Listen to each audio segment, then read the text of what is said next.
And hey to everyone else that's bumping in here as we're starting. Fink, and this is the lovely Margie Fink, and we are with Transfiguring Adoption, and Transfiguring Adoption exists to, hey Ellen, glad you could join us. Transfiguring Adoption exists to help foster and adoptive families by helping them to nurture children by making sure that they have resources to nurture and grow their foster adoptive family. I said that convoluted and totally messed it up, but that's okay. Hey, glad you could join us. Let's see, Masla, and a bunch of numbers. Glad you could join us. So as we're going on here, so every week, if you haven't been with us before during one of our live discussions, we are here to talk about what you want to talk about, and we're just kind of mediating. So please jump in here and ask your questions or your advice to other foster adoptive families. But we are taking questions and just having discussion about foster and adoptive families. And what we usually end up doing is if we can't get into your question or your topic or advice, we'll save it for next week so that people can talk about it. But it is the week after, or it's the Monday after Easter. So happy late Easter, everyone. Hope everyone had a good Easter. For those who celebrate Easter. For those that celebrate Easter, but a lot of people did over, I know in the US, a lot of people celebrated Easter. So let us know if you celebrate Easter and what you do. But before we get too far into it, it is actually Margie's birthday. She, yeah, I won't tell everyone how old you are because I don't know if you want me to or not. But so she, yeah, it's her birthday. So if you want to like give a thumbs up or a heart or just a happy birthday comment throughout this, that would be awesome. Margie is our co-founder of Transfiguring Adoption, and she comes up with a lot of our resources and different things that we do here. So we would not be having any of these resources or things that we do without her. So happy birthday. Yeah, so let's get back to talking about Easter, and not really just Easter, but holidays in general.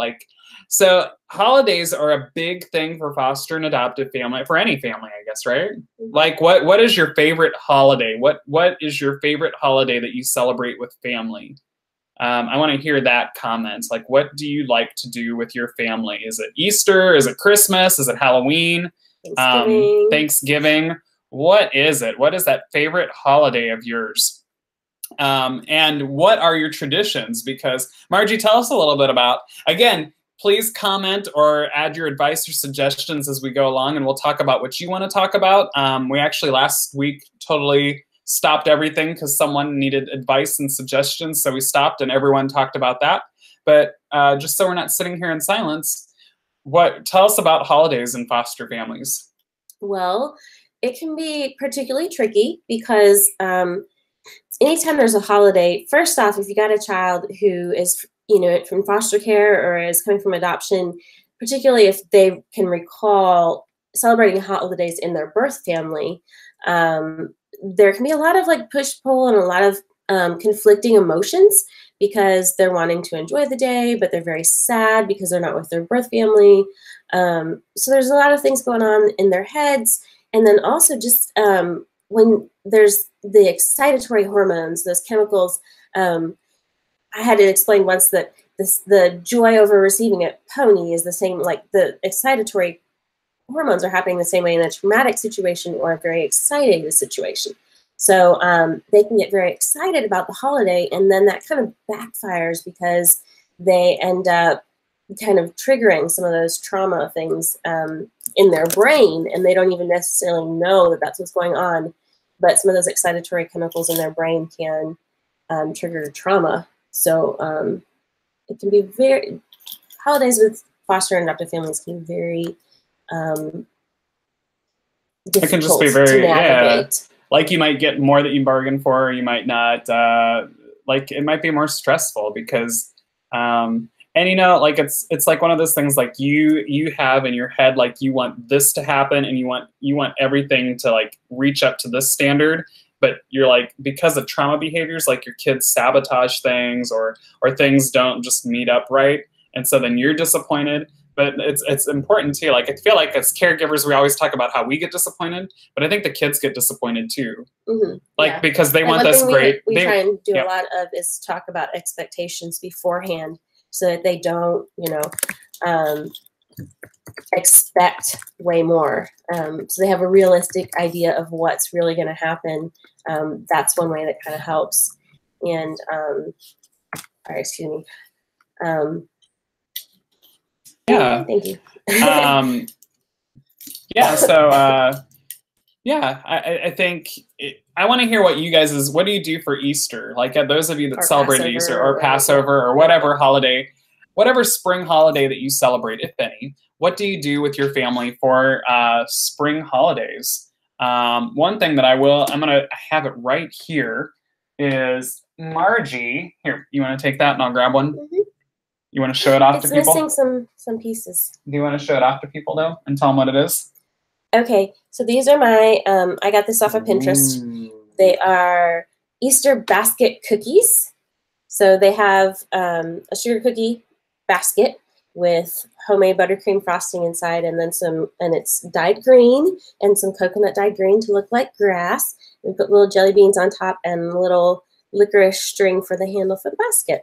And we started this as a tradition maybe 4 years ago, and it kind of has become an every Easter thing. It's amazing. And Caitlin, while I'm here, Caitlin on Facebook says that she celebrates Christmas as a huge holiday.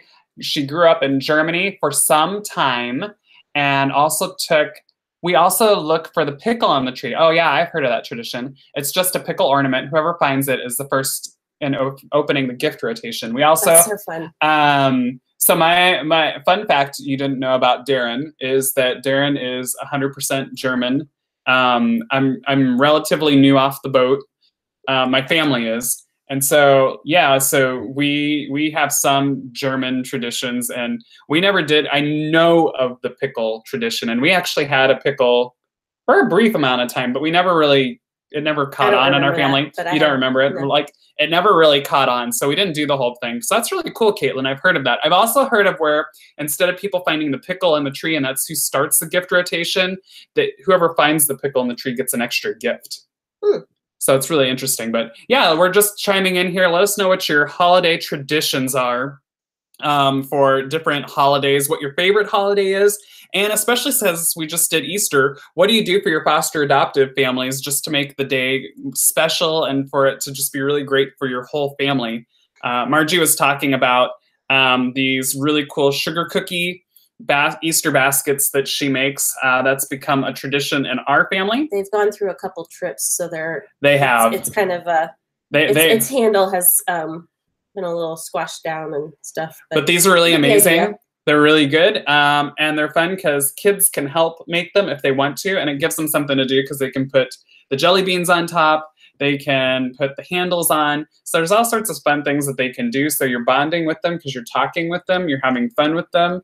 Well, it was fun because it's such a tradition now. And I had surgery last Thursday, so I was like really struggling to get them done. And one of our kiddos reminded me, like, one of the things that we did to actually prepare that I didn't remember. So it's just kind of fun because now it's kind of become a tradition where even the kids knew what the different steps were to get it done. But yeah, tell us some traditions. I love it. Caitlin told us about a German tradition that's the Christmas pickle, putting a pickle ornament in a tree, and that starts the gift rotation. Let us know what some other traditions are that you guys do. Because I think it's important to have the traditions because that, especially for your adoptive children that are there every year, they come, like you were saying, they come to recognize those, remember those, and it's what gels you together as a family. Like, they really remember that. Yeah, it just gels you more together as a family and helps you bond. And it's something your family does and you talk about all the time. And that's what our kids are needing, are experiences, ways to interact, ways to bond, ways to be able to, like, the child having to come up to you and saying, hey, Mom, we always do this every year. This is how it makes me feel. Like, they need those things where they can talk to a safe adult and say, hey, this is really important to me. This is what makes our family our family. Yeah. Rachel on Facebook says, We read, I have to go read that over here. We read Gaston the Green-Nosed Alligator every Christmas. That sounds like a lot of fun. I've never even heard of that story. That sounds like so much fun. That sounds amazing. I'm trying to think of what other Easter traditions we do. Well, when the kids were smaller, we did do egg hunts. We do a picture every Easter.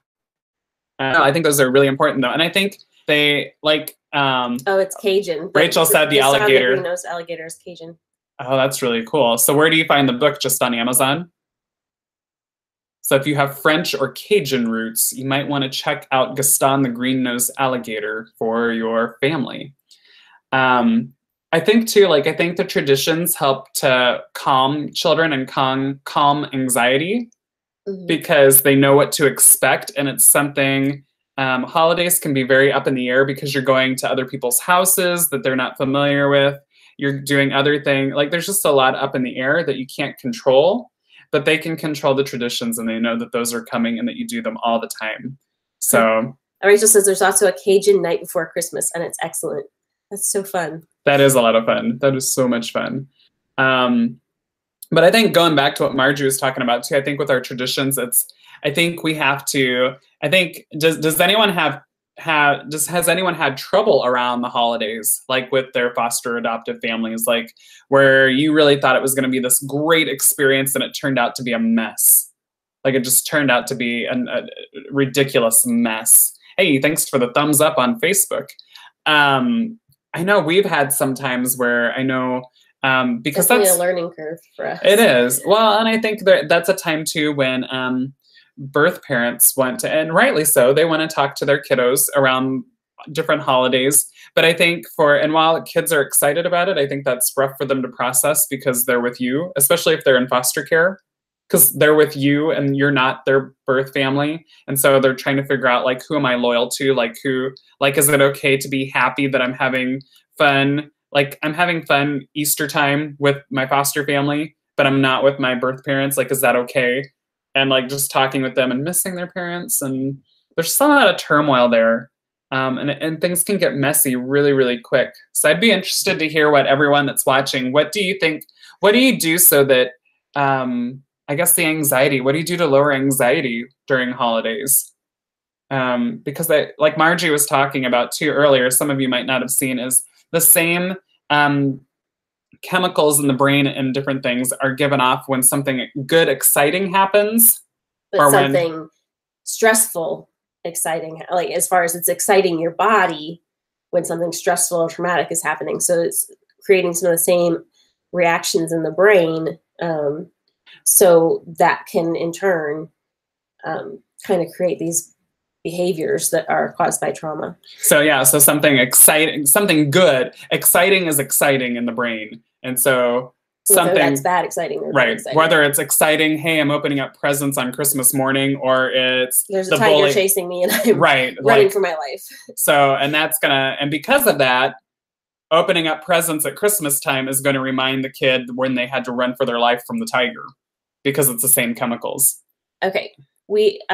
Dusty says we are very upfront about all of it and ask the kids what we can do to help them, and we try and incorporate their traditions, and we give a lot of space time. Gabrielle says we have zero expectations. I think that's what made holidays easier. Yes, I learned. That. Yeah, I know that I had to fix my own expectations, and then also helping the kids understand theirs has been a huge. Just has improved our holidays so much. Yeah, and I think, I think that's what we try to do, even when we go on vacation and stuff like that now. I think that's made a huge difference, is when we try to. We're not always perfect at it, but when we try to go places, we try to have zero expectations about, we have, I guess we do have some, but we try to really limit our expectations, so we can't go there saying, feeling like this needed to happen, but then we came here. Yeah. Another thing is just making things more low key. And sometimes that might mean that you're not necessarily traveling to see Angela. Angela just joined us on Instagram. Hey! So it might mean that you're not necessarily traveling and going to huge family gatherings, especially early on. Sometimes that's just too much. We actually had one of our youngest son. He also has sensory processing. He had a rough time this past weekend when we went to a friend's house for an Easter celebration because there were just a lot of people there. There was a lot going on, and he got really quiet. He actually didn't want to eat. Yeah. And he's been in our house. I mean, he's been adopted for quite a while. So I did make him, like, take him and make him sit down and eat something, but I didn't sit down and say, you will have meat, you will have vegetables, you will have this, you will do, like, I didn't, like, you know what I mean? Like, I made it really, I was like lower the bar and then give him, like, a safe space to where he could eat and not feel overwhelmed. And he got to choose where he wanted to go and where he wanted to eat. And yeah, I didn't put a lot of expectations on him. I just wanted him to eat something. So we have, Dusty says, trauma triggers can pop up anywhere, so patience and zero expectations help. We have a stuffed llama, our drama llama, and if someone is holding the llama, they don't have to talk or share, but is a sign to kind of watch for some moments that might be painful. That is awesome. I love that. So share that again, like recap that for people that aren't watching. Okay, so what I just read it. You're telling, yeah. If you want to read it again, you can read it again. If you guys can't tell, I have a sinus thing. I had surgery last week, so I'm like do you want to answer that then? Yeah. Okay. So yeah, so basically it sounds like what Dusty's saying is what they do is they have a stuffed llama, a stuffed animal, and if the child's holding that the what do you call it? The drama llama, then okay, that's so just is that like after Llama Llama Red Pajama and those books, or is it totally unrelated? So it sounds like that's a sign though for everyone in the house. So like a physical sign that that's hey, awesome. I'm done. Like emotionally, I'm done. So I'm not expected to share or talk or do anything for a little while with everyone. That's really cool. I really like that because sometimes I think that's the challenging part as foster adoptive parents is we've got to figure out how to do things differently. Is it for the child or the adult? No. She said, we are also upfront about how holidays make adults feel, and it is okay to have feelings, and we are here to support them, child or adult. Totally unrelated to Llama Llama Red Pajama. Use it as a teacher with new students. That's really cool. Cool deal. Hey, Oris, you had a question about dogs and humans having the same type of trauma. If you want to email those to us, I can actually get you over to some really cool folks that help animals out with trauma. And they deal with the same things that we're dealing with here with animals. I would love to connect you with them. My email address is Darren, DARREN, at transfiguringadoption.com. But yeah, the gentleman that I'll hook you up with actually worked for PETA. And he's all in the know about animals and trauma. And he would be able to answer those questions probably almost better than I would. Because it's not our specialty. Yeah, the animal part's not my specialty so much. So Dusty's saying she also is that the llama? She used the drama llama for students because she's also a teacher. So fantastic. I love that. Hey, Phil's online and he is watching on Facebook. And I forgot to, I did say hello to Angela on Instagram. Well, very cool. I love these ideas because I feel like as foster adoptive families, like what Dusty was talking about, like I feel like we have to give our kids a way to communicate with us, and they don't, because they've been through trauma, they don't know how to communicate all the time. And so that's awesome because they don't have to necessarily have words, hey, thanks, to communicate what they're feeling, but just being, and they might not even necessarily know what they are feeling, but just to know, hey, I'm done. I can't, let's see. Dusty says, one of the other tools I used, we had a stuffed alligator. Anyone can talk to the alligator. He went on all our vacations and he was in a ton of photos. The alligator was a distraction from a lot that was scary. Now we foster teens and I train foster parents, so there are a bunch of tricks. That's awesome. I would love to talk with you more. Yeah, so I feel like a lot of these tricks too, like I feel like a lot of people feel that a lot of these things that we talk about too are just for little kids, but actually like the teenagers respond really well to them. And they respond well to the traditions and they're probably almost want the traditions more because especially if they've made it that long, they've been through trauma long enough and they're making it as a teenager in foster care, or they're just getting adopted as a teenager. Like they're really craving that stability in those traditions. You think? Could be.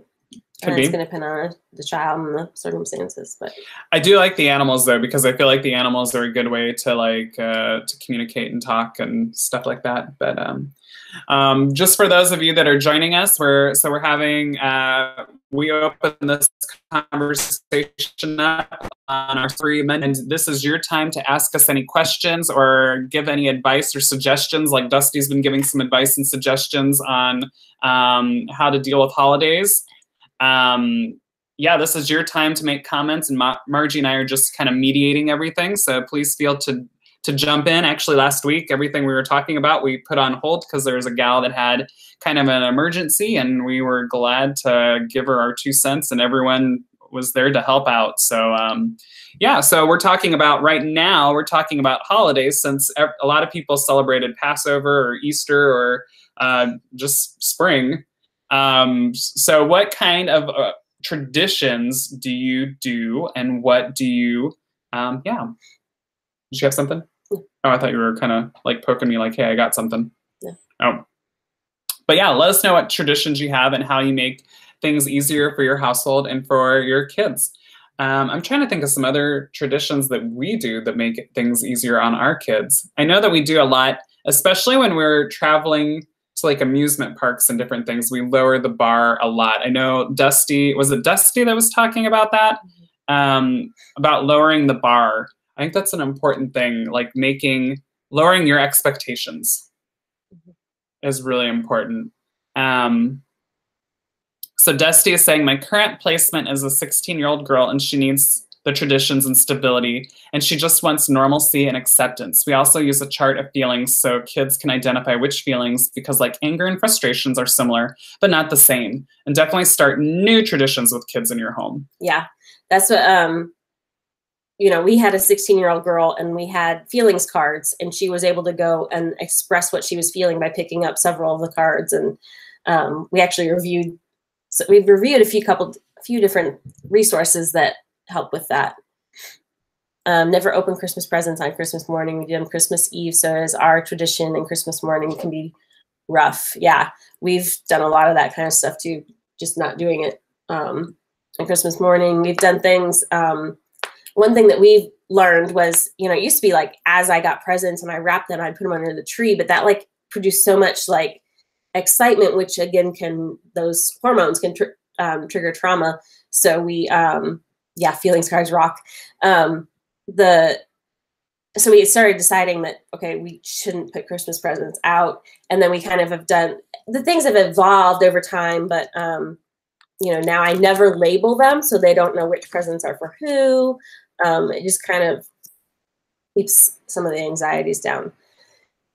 Yeah, and I'm trying to find since we're talking about feelings cards, those are amazing. And I'm trying to find, we actually just, it's called, if you go on Transfiguring Adoption, we just reviewed, Jessica Kingsley Publishing sends us new material every once in a while for us to review on our website. Kristen says I don't label either, yeah.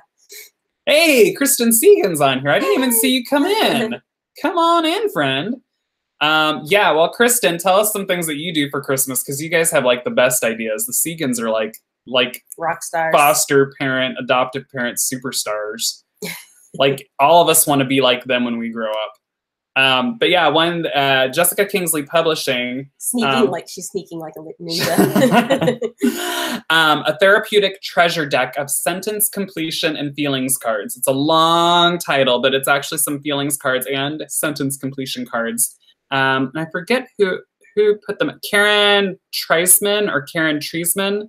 Yeah, she's pretty amazing. She actually follows us on Twitter after we reviewed her stuff, and she's just amazing. I would say definitely follow her. If you can go on transfiguringadoption.com and check out a therapeutic treasure deck.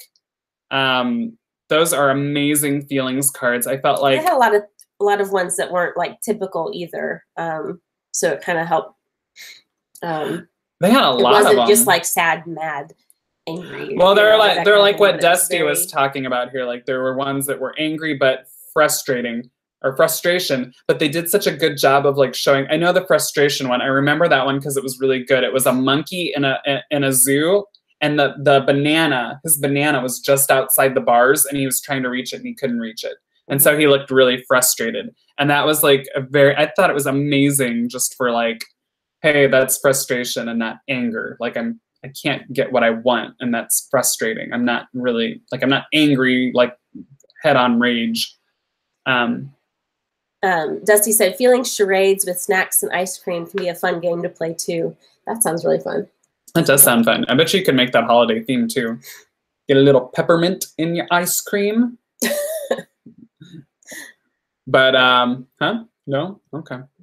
But yeah, I think like going back, I think lowering the bar, I know we lower the bar a lot when we do things. But I have I can't think right now, but I know like I did like, what was it, a 5-part series on holidays, a blog on our website, 5 blogs on how we handle holidays and stuff. Well, I know I know I talk about, I have theme parks on the brain all the time, but when we go to the theme, I think it's because there's so many people that don't want to go to the theme parks because their holidays and different things are a bomb. Yeah, like I feel like we do the theme park. We've had to learn a lot, but we do theme parks pretty good. And I think like a big thing is lowering the bar. Dusty said, food heals everything. Kristen said, we are realistic about what our kids can do. If extended family want more from us, the answer is no. If my kids can't do a big gathering, then we don't go. We tend to keep the holidays close. For just our little family, we add as much small family time as possible. Honestly, homeschooling keeps things calm as well. They don't have the buildup you get when things build up at school with the crafts and plays. So not an option for all families, but it helps us. Yeah, that's definitely, I think keeping things small and easy, like what is it? The KISS, keep it simple, stupid. Like, I think if you can do that all the time, like keeping things super simple, and structured as much as you can, like, cause holidays are not structured because most kids aren't in school and you're out of your routine.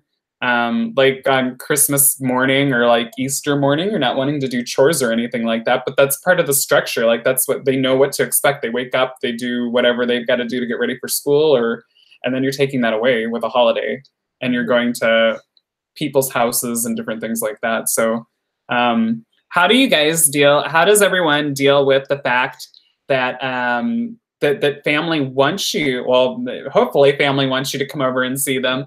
How do you deal with that though, that family might not understand that, you know, like your kids have these triggers and they have these different things, and you can't go over, or even maybe for a long period of time, like everyone's spending all day or all weekend at grandma's house and you're like, well, we might go over for an hour and just see how everyone does and then go back home.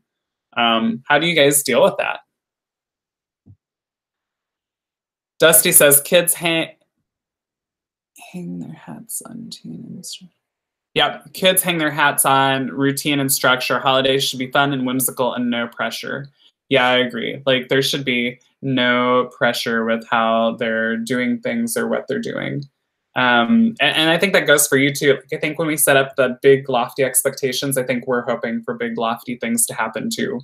So yeah, I think you have to take the pressure off yourself too, and just not hope for the best, hope things go for the best, and then just see what happens. Again, with the amusement park analogy, like I know that we just are like, hey, let's go to this amusement park and let's maybe ride 2 rides. And then everything after 2 rides is a bonus. And then it's like an exciting day because everything's a bonus. Yeah, but Dusty said we are fortunate to have understanding family. But not everybody. I have so many people talk to me about kind of trying to get family to understand the things our kids struggle with, the things, how we discipline differently, or just all these different things that make our family different. It gets really difficult to manage. And a lot of times, you know, those family relationships can really get broken. That's hard. I mean, what you guys are doing is difficult and hard, and if it was easy, everyone would do it, right? So, I mean, yeah, so bravo to everyone that's watching this and you're fostering or adopting, because you're not told enough just how an amazing job that you're doing. You're not told just what a difference you've made in a child's life even today, even if it's been a horrible day and you don't think that you've done anything, or that you've done more than you realize. I know you have. Like, it's not just me saying that. I know you have. But yeah, like I think it's hard when we're trying, because the public and even our families don't always understand things. Okay, Dusty has a question. If we could, we actually need to cut this short right now. It is my birthday and we are going out to eat. And our babysitter just got here. So, but did we have an announcement that we were gonna tell folks? Yeah, were we answering the question? I said, well, no, I was just saying she has a question. We can talk about it next week because we need to get off right now. Okay. Okay, so, well, let me tell the question. We do have the announcement. We do have an announcement we want to make. But yeah, Dusty, we need to get off of here. So we'll answer your question next week. And that is, how can I encourage, she has a teen who's extremely shy. How can I encourage her to be more outspoken or even just act as an advocate for herself? Thank you. Okay. Yeah, so we'll plan on talking about that. We'll talk about teens next week. Okay, yeah, that'd be fun. Let's talk about teens next week. Hopefully we can get a lot of feedback. Ooh, an announcement. Kristen says an announcement. Ooh, yeah. Besides the fact that it's Margie's birthday is an announcement itself. So like totally like, everyone thumbs up for Margie's birthday. Woohoo! Okay, and Kristen has ideas about shy teens, and we need to remind her to come back. Okay, definitely, for sure. So we, people have been asking, Transfiguring Adoption has been kind of sluggish lately, and we are the co-founders, so like a lot of that lies on us, like why things are sluggish and things aren't going as smooth and as fast as normal. But our announcement is that we are officially moving to Florida. So our family. So everybody knows, because there's been a lot of questions about this. We have a pretty good volunteer base here in Knoxville, so that's going to continue. And as we're moving, we're also, there's a lot going on as far as our volunteerism, and we're getting local, they're calling themselves elf squads, set up around the country. So if you have any questions about that, absolutely talk to us. So much jealousy. Yes, we are going to somewhere very warm, not like Michigan, Kristen. So yeah, so things are not going to change with Transfiguring Adoption. It's still going to keep running the way it is. Our family will be in Florida. But for the next few months, if you notice things kind of slowing down, or we're not as responsive as this usual. This is gonna continue. Yes. This will continue no matter what, because we even do this from the road if we have to. Yeah. So yay, the house sold. Congrats. Yes, our house here, we are officially homeless the 23rd of this month, and we are in the process of making offers on new homes, like as we speak. So we don't have an official spot yet, but we are moving.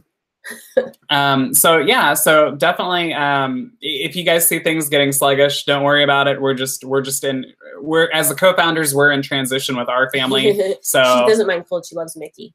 So yeah, we will be seeing you more often. Just be patient with us while we're in transition. We actually, Rachel, who was on here for a little while, is actually heading out. Oh, Rachel is on here.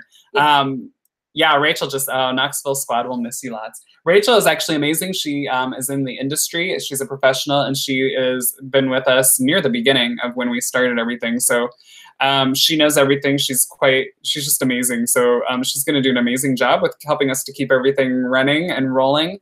But since everyone keeps asking us different questions about things, we just wanted to let you guys know that. The other thing that we wanted to talk about was, and just keep this in mind, this is a kind of a question we're putting out there. We've had some people say that maybe a later time would be good for this caregiver check-in. So if people want to kind of say, we could do like 8:00 p.m. Eastern time, something like that. If that would be helpful for people, if more people will be able to join in. So go ahead, we check all this, so you guys can, whatever platform you are using, you can comment what might be a good time for you guys. So yeah, we're thinking like, I don't know, what time, do we have a thought on time? Like 8 o'clock? 8 o'clock at night, Eastern Standard Time. So we had thought about that, but just let us know. We did get an email earlier in the week, or no, today. We got an email today saying, hey, I really want to do this, but I I can't because it's too close to end of work time, and then I've got to take care of kids. So we're thinking about 8 o'clock at night. Let us know. So everybody knows too. We're on Facebook, YouTube, Twitter, and Instagram, and these are all archived too. So you can go back and look at things. Well, and it's on the website. It's archived on the website. Okay, cool. And we're all, so if you miss something, you can always go back on our website and just click on the banner on the side. There's a button that says Caregiver Check-In. Click on that and it'll take you to the archives and you can watch past episodes. And we'd love for you guys, it'll take you to our YouTube channel to watch it. We'd love for you to comment there, and we always watch the comments there and we respond to people. So if you can't make it live, we will get you answers. Yep. So thank you so much for everyone that watched. Big happy birthday to Margie again. We're gonna go get half-price sushi. Half-price sushi. So thank you everyone for watching. You guys are amazing. Again, you're doing more than you possibly know to help either support caregivers or to help nurture kids. So thank you so much for all the hard work that everyone does. You're amazing. We hope that we're helping to nurture, grow your foster adoptive family. Okay, let's see. Instagram? I'm gonna. Wow, Facebook does not want to finish. Okay. Bye. Bye, YouTube. Okay, how do I get